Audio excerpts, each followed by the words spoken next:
ปูทรายปูทราย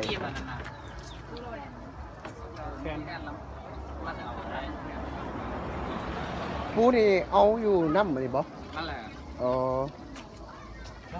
ตัวใหญ่เนาะ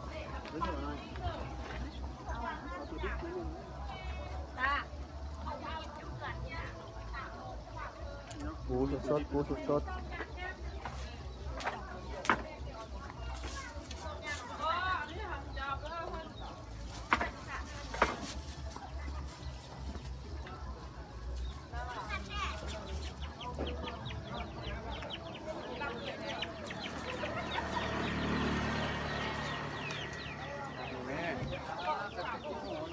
กุ้งบอโลเท่าไรโลเท่าไรพ่อข้าโลเท่าไรโลนึง40,000บ่250 250,000กล่องที่ตู้เย็นก็มีก็ดี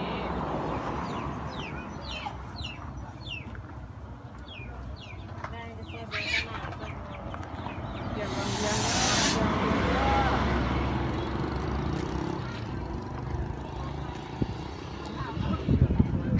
เลือกนี่หนูเกียนเบาไหนนะจัง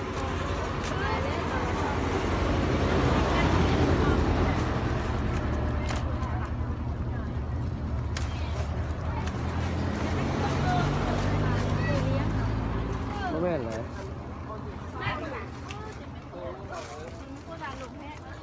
แม่มันกัดมันจะแม่อันนี้นุ่มเยอะกัดมันจะชอบบ้านเมื่อเอสปาดเขาก็เดี๋ยวเตรียมใส่แม่เลยพ่อเมื่อยเริ่มไม่เริ่มหอยเล็กจานมันเป็นใหญ่ๆไม่รู้หอยเล็กจาน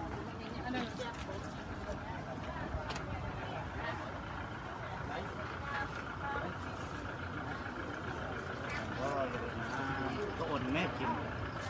ก็ให้ชัวร์ว่าเครื่องทำก็โม้ดีได้ถามเอาเรื่องบ้านใครเดินไปที่ฟ้าก็ห้องไม่ก็นี่แหละ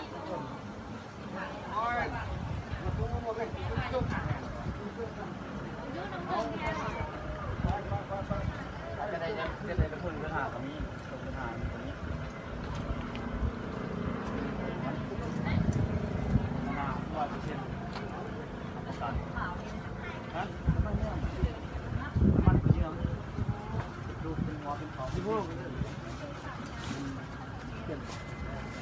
มักแคน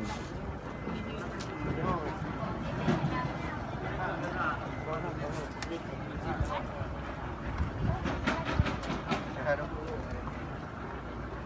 วิ่งใครสุดอ่ะ